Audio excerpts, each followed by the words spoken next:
Transportation Finance and Policy Committee hearing, and we will move on to the A21 amendment. And I believe that's Representative West.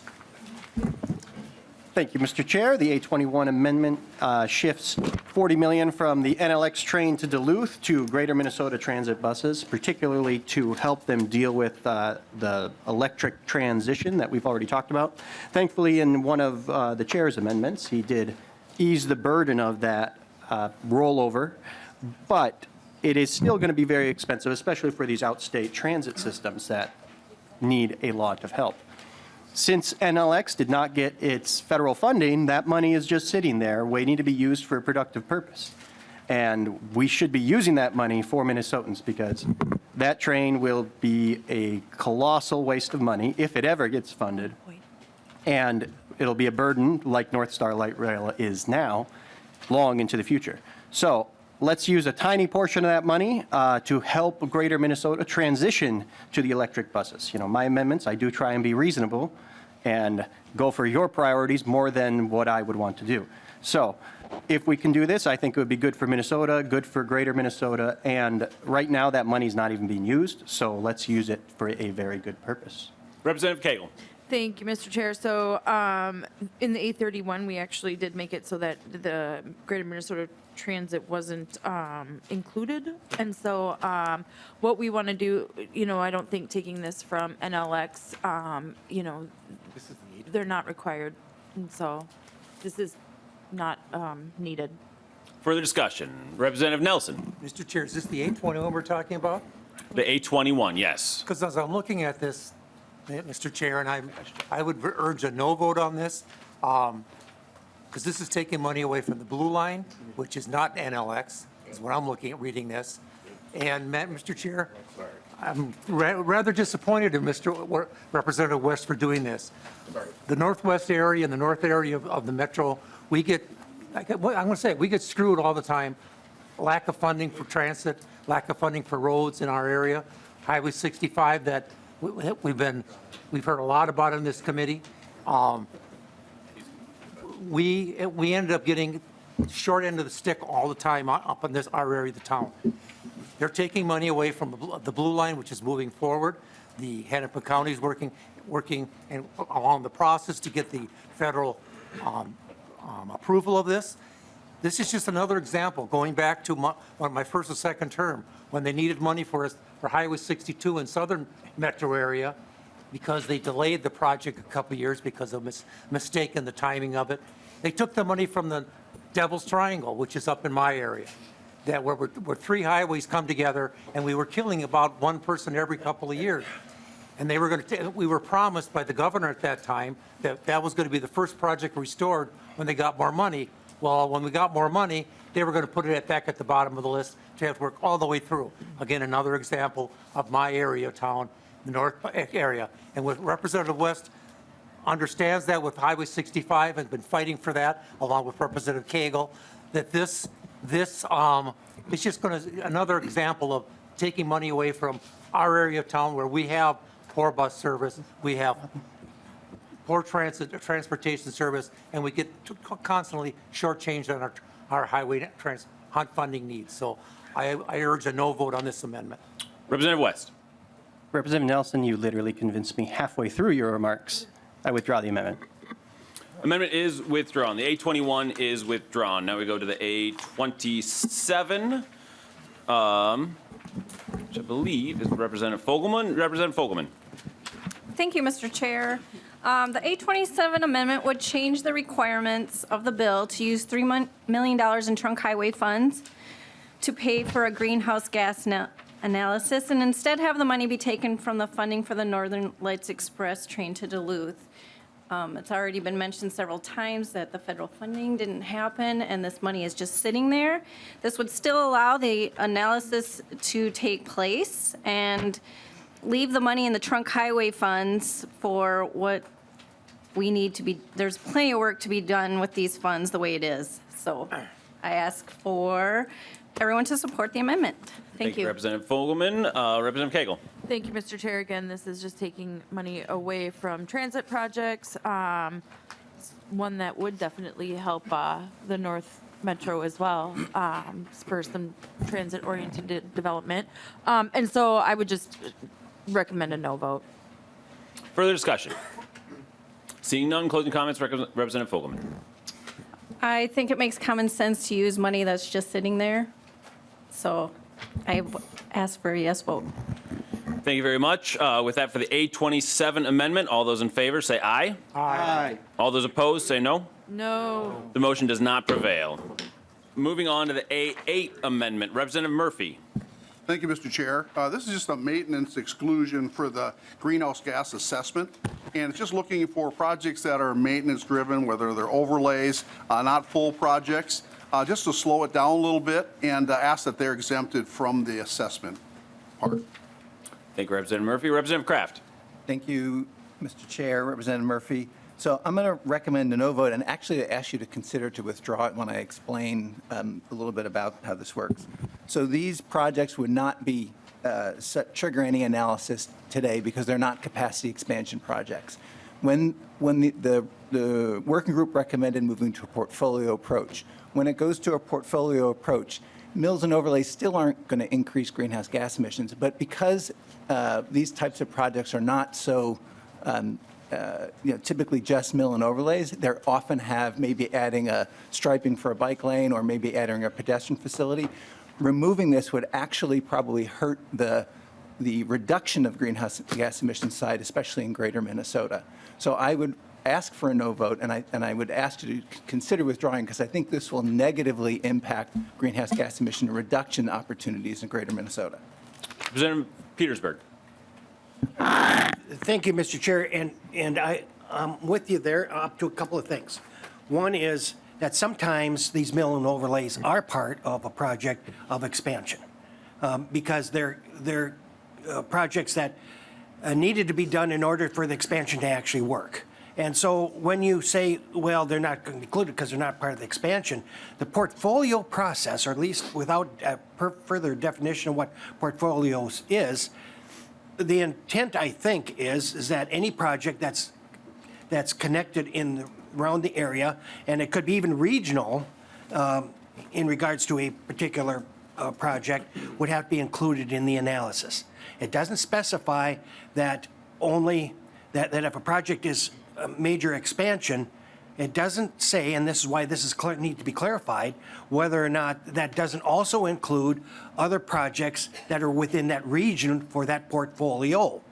And because we don't define portfolio, there's a very big ability for us to have misunderstanding about what needs to be included. Does a portfolio include all of a particular district? Does it include just the particular area? We really haven't defined that. And so this amendment actually is one that says, look, when it's not specifically related because, again, as you said, mill and overlay or maintenance is not included, it's important for us to put into the statute exactly our clarity. And that's the reason why I think it's important to have this particular piece in the bill. Representative Murphy. Yeah, I agree with some of the same. You know, the scope of it can still change. You know, if you decide you want to have a bike path or other things around it, and they're in the area and they need to be incorporated in it, becomes part of the assessment. But it started out just needing to be an overlay. And so that's why I don't think it should be in there. And I think we should slow it down a little bit. Some of the things we talked about the other day, you know, the goals for greenhouse gas, we need to clarify what they are. Even when you look at the advisory committee and who's all on it, there's no elected representatives on that advisory committee. They're all appointed people. I think we need to slow it down a little bit. This is a way of doing that. It makes sense because of what Representative Petersburg said as well. And so I'd like to maintain the yes vote for the amendment. Thank you. Further discussion?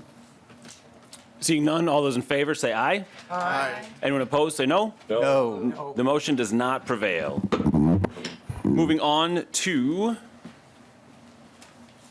the A9 amendment. Representative Olson. Thank you, Mr. Chair. The A9 amendment basically is just a discussion on further conversations that we've had regarding safety when you're discussing the carbon emissions mitigation report analysis. I'm really still concerned. I know that there's a portion that talks about safety, and that's a really important thing, but I need to have some safeguards within this bill that ensures that Minnesotans will not have to sacrifice immediate safety for potential later safety 100 years from now. You follow me on that? I understand the argument about what you're saying with climate and greenhouse gas emissions, but we need to ensure that Minnesotans are safe today, while at the same time ensuring that they're going to be safe 100 years from now. This will only ensure that the commissioner has the ability to immediately address safety issues on the roads without having to sacrifice human lives potentially for greenhouse gases. Now, this one goes for the corridors of commerce aspect of it. So the first amendment looks at corridors of commerce, and then I'll have another one in the future that will broaden it to ensure safety. The next two, I assume the next one after this, but these two amendments are entirely devoted to safety, to ensure that we can fix what's necessary immediately to save lives today, while we're still looking at saving lives tomorrow and 100 years from now. Representative Kraft. Thank you, Mr. Chair, and Representative Olson. Just to point, the saving of lives 100 years from now, if we start addressing vehicle miles traveled, those life savings happen much more immediately. On this amendment, on the A9, which is exempting corridors of commerce programs, so corridors of commerce is an expansion program. A similar, in many ways, type program is the wetlands mitigation. Corridors of commerce is not exempted from wetlands mitigation, nor are projects that are safety related. So I'm going to recommend a no vote for this, for some of those reasons. And I'll also point out that the underlying bill has made it clear that we are to maintain our approach, our focus on safety. That is absolutely vital and key.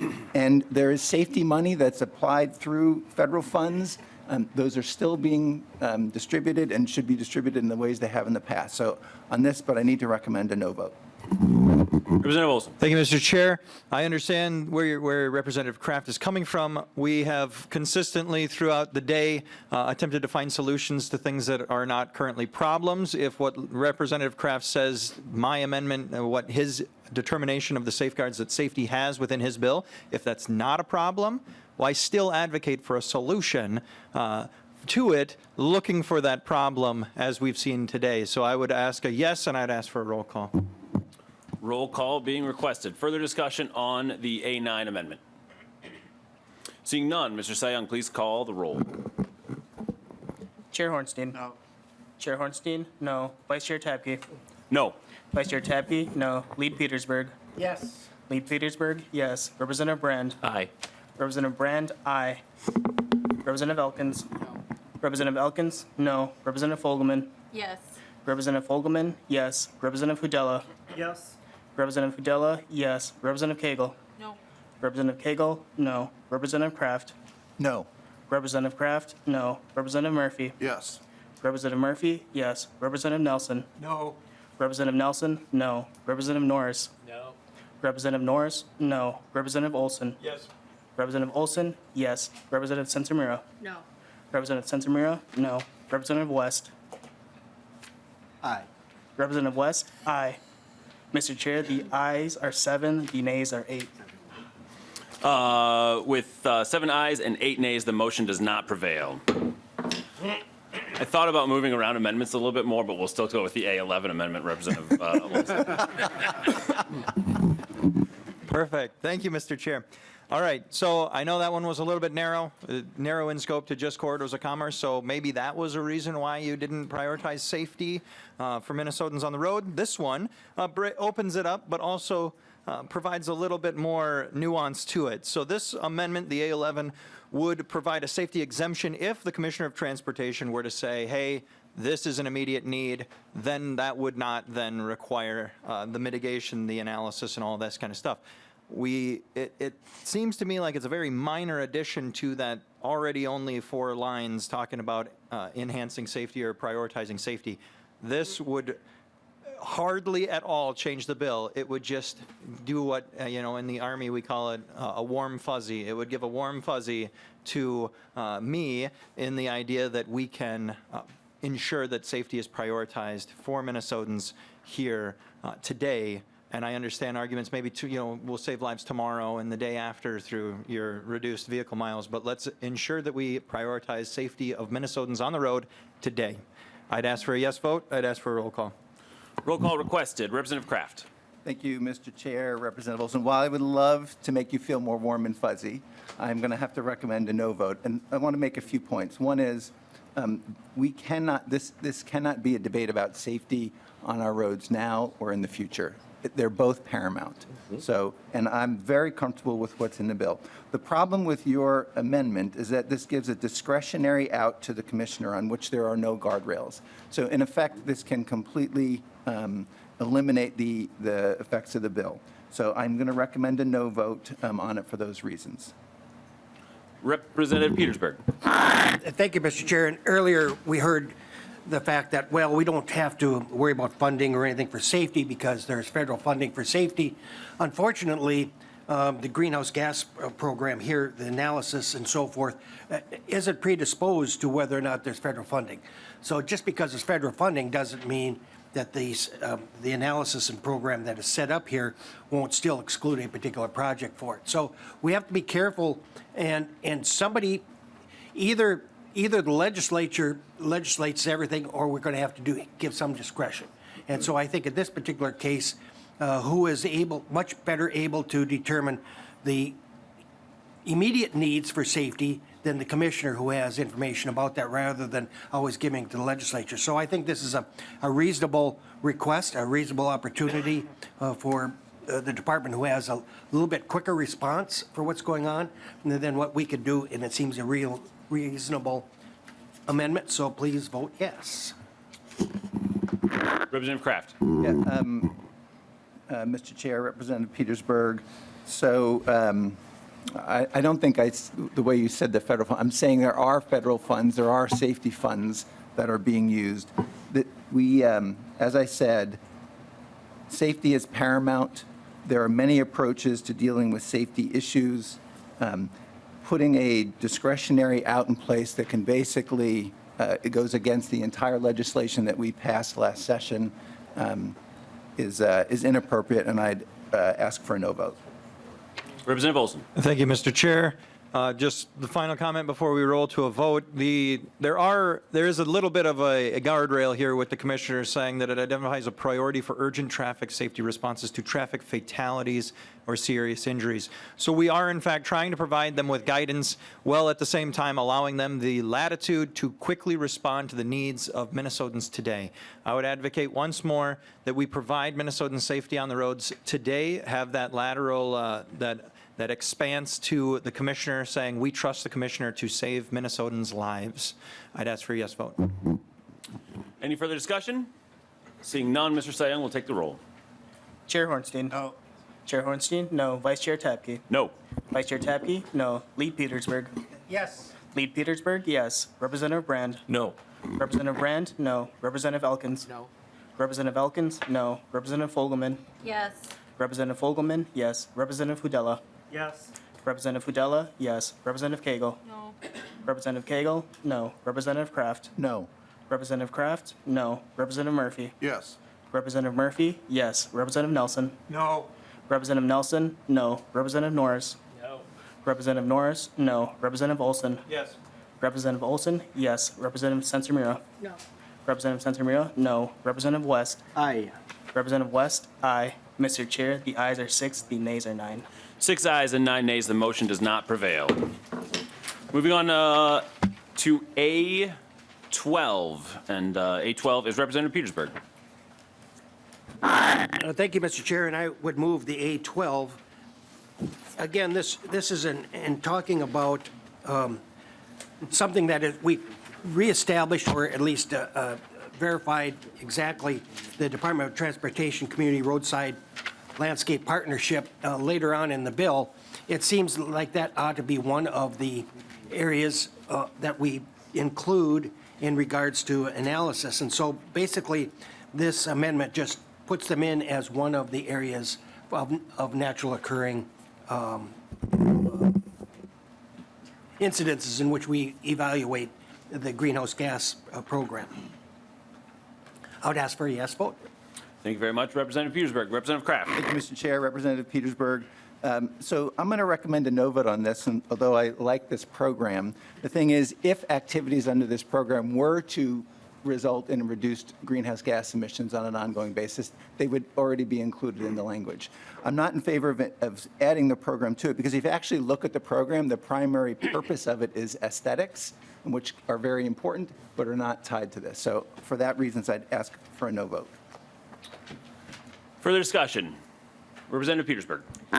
Thank you. And aesthetics are one of those things that we use for recapturing of carbon and other things in regards to plants and other foliage as well. So it certainly has an impact into greenhouse gases, and one of the reasons why I think it's an asset that we should consider it as well, rather than ignoring it. And so I would continue to ask for a yes vote. Thank you. Further discussion? Seeing none, all those in favor say aye. Aye. Anyone opposed, say nay. Nay. The A12 does not prevail. Moving on to the A13, Representative Olson. Thank you, Mr. Chair. This has to do with the advisory group for the greenhouse gas emissions standards and analysis. So what this would do is it would add one county engineer and one city engineer to the impact assessment advisory committee. It makes sense to me that we would add someone who has actual boots on the ground and not just their head in the potential carbon emissions atmosphere clouds. And I'd request the roll call on this. All right, we have another roll call requested from Representative Olson. Representative Kraft. Mr. Chair, Representative Olson, did you say in the clouds? Yeah, okay. Okay, all right, okay. Representative Kraft. Yes, thank you. So I'm going to recommend a no vote on this. So right now, the language does say that there should be 2 people from local government. I would rather there be more flexibility in local government participation. I absolutely recognize the value of engineers in this, and they were really impactful in the working group that came up with these recommendations.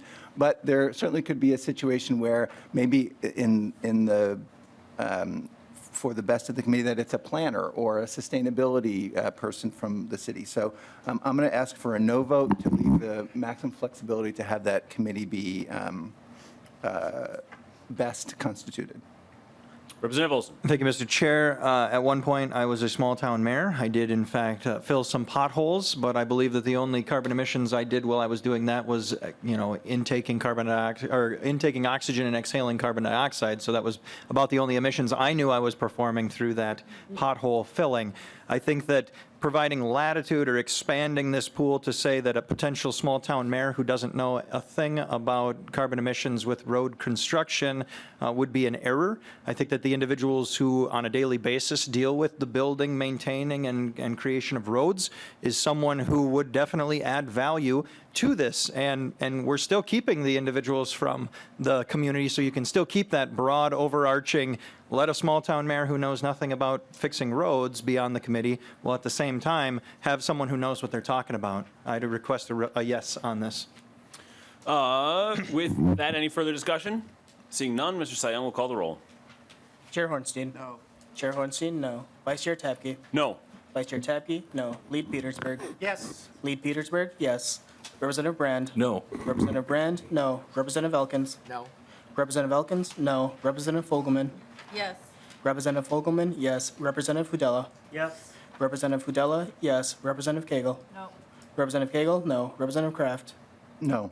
Representative Kraft, no. Representative Murphy? Yes. Representative Murphy, yes. Representative Nelson?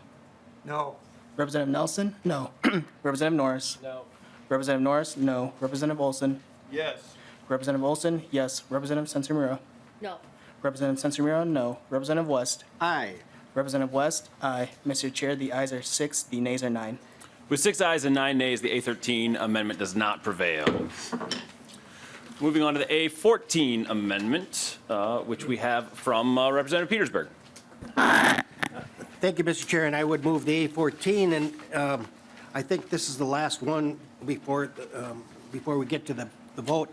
So maybe I can convince you of this one, because this one I think really is something that I think we need to, because we never know what the future is about, right? I mean, It hasn't occurred yet. Unless we have a time machine that allows us to come back, we won't get that information. And so this bill really, what this, amendment does is saying that, look, in the future, there may be technological changes and so forth in which we may be able to accelerate the use of electric vehicles or some other zero-emission programs, even maybe a flying car or two that might impact it. How can we make sure that that also gets included when we do the analysis of a particular project? Because if those automatically reduce vehicle miles traveled and so forth at a much accelerated pace than what we had originally had information on before, it should be included as one of the mitigating opportunities. And basically, that's all this bill does. It says, if in the future there is more accelerated usage of zero emissions, that we ought to make sure that that gets included in the analysis. And so that's very simple. It should be very easy to do. So I ask for a yes. Thank you, Representative Petersburg. Representative Kraft. Thank you, Mr. Chair, and Representative Petersburg. So I like this one, but I'm going to recommend a no vote, and let me explain why. So with this piece of legislation that I brought forth, I really tried to stay true to the recommendations of that working group. And one of their recommendations was to put in place a technical advisory committee that would then debate and be able to add mitigation or offset actions like this. And so I want to stay true to that, and I think this one can be recommended to them and they can look at it, but I'd rather do it that way than in the space of a few hours add something to the legislation. So with that, I'm going to ask for a no vote to stay true to the recommendations from the Technical Advisory Committee. No, excuse me, from the Impact Mitigation Working Group. Further discussion on the amendment. Representative Petersburg. Thank you. So I think I came close.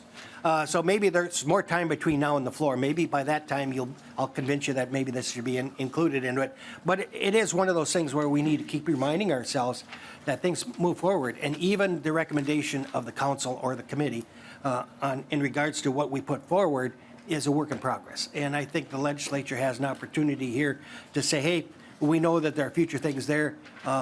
Make sure you don't limit it to that, because whether they accept that or not, accelerated use I'm sure will be part of what they decide anyway. So to make sure that it's in there, it only just reinforces the fact of it. So I would still ask for a yes vote. Thank you, Representative Petersburg. Any further discussion? Seeing none, all those in favor say aye. Aye. Anyone opposed say no. No. The motion does not prevail. All right, thank you, everyone. We are through all of the amendments, and we'll now begin with discussion. Chair Hornstein, would you have anything you'd like to say on the bill before we start to have final discussion on it? Well, thank you, members, for a great discussion. I'll have lots of things to say at the end, because I'm still a little overwhelmed by this. But, I do appreciate the robust discussion. We did make some changes to the bill based on, the hearings that we had. And, appreciate, again, everybody's involvement here. But I'll have more to say at the very end. Anyone else have anything to say? Representative Petersburg. Thank you, Mr. Chair. And Chair Hornstein, I know the amount of work that you put in and the amount of time that you've been there. I'm going to save most of my comments when we debate it on the floor because we're just going to move it on that way. But thank you for keeping me informed of what's going on. I think there are still some issues with this bill that we still have concerns with, and we'll be talking about them on the House floor. So, Looking forward to it. Any other discussion? All right, seeing none, closing comments. Chair Hornstein. Well, thank you again. This is all overwhelming. I'm still a little bit overwhelmed by the recess that we had. But I think there's a few thank yous I want to just underline. We've had some incredible freshmen on both sides of the aisle and people in their second term who have just contributed so much. I think of Representative Sensor-Mira, Representative Kraft. We have Representative Fogelman, Representative Murphy. Thank you so much, Representative Gudella. I've also enjoyed Lead Petersburg working with you, and thank you for your kind comments and our excellent communication over the years. Joe Marble, you've done amazing work, and appreciate you so much. And I neglected to thank Tenzin, our CLA, who's just done incredible work. As well as Matt Bauman, Kyle Schwab, and I think we've got the two best researchers and fiscal staff that we could ever hope for. And so, Mr. Burris, Mr. Lee, thank you so much for all of your patience and work over the years with me and others on the committee. I thank you so much. This is our last meeting. We may, need to convene for other purposes. I don't anticipate that. This is a bill that I'm very proud of. We, continue our work on safety issues, jobs, climate that we started over many, many years. Again, appreciate so much the input from both sides of the aisle. And, I look forward to, and then we've got great leadership on both sides of the aisle who will continue great work in transportation over the next coming years. So with that, I would ask for a yes vote. Thank you very much, Mr. Chair. And Representative Berg. Yeah, I would just ask for a roll call, and if we do have another meeting, I'm in favor of another party, too. Perfect. So with that, Chair Hornstein renews his motion that House File 5242 as amended be referred to Ways and Means with House nonpartisan staff given the permission to make technical changes as they deem necessary. Mr. Sion will please call the roll. Chair Hornstein. Aye. Chair Hornstein. Aye. Vice Chair Tabke. Aye. Vice Chair Tabke. Aye. Lead Petersburg. No. Lead Petersburg. No. Representative Brand. Brand votes yes. Representative Brand. Yes. Representative Elkins. Yes. Representative Elkins. Yes. Representative Fogelman. No. Representative Fogelman. No. Representative Hudella. No. Representative Hudella. No. Representative Cagle. Aye. Representative Cagle. Aye. Representative Kraft. Aye. Representative Kraft. Aye. Representative Murphy. No. Representative Murphy. No. Representative Nelson. Aye. Representative Nelson. Aye. Representative Norris. Aye. Representative Norris. Aye. Representative Olson. No. Representative Olson. No. Representative Sensimira. Aye. Representative Sensimira. Aye. Representative West. No. Representative West. No. Mr. Chair, the ayes are 9, the nays are 6. With 9 ayes and 6 nays, the House File 5242 as amended is passed. So, and as well as referred to Ways and Means with House nonpartisan staff given permission to make technical changes as they deem necessary. Chair Hornstein. Again, thank you very much. Vice Chair Tabke, I so appreciate you as well. You've been, such an incredible presence in this committee, and Chair Cagle with all of your work, and the Sustainable Infrastructure Committee also wanted to thank both of you, and just again, so filled with gratitude for the opportunity to serve and to work with all of you. And we'll be writing the next chapters of this bill as we move forward. Thank you very much, Mr. Chair. Any further discussion on things? With that, we are adjourned.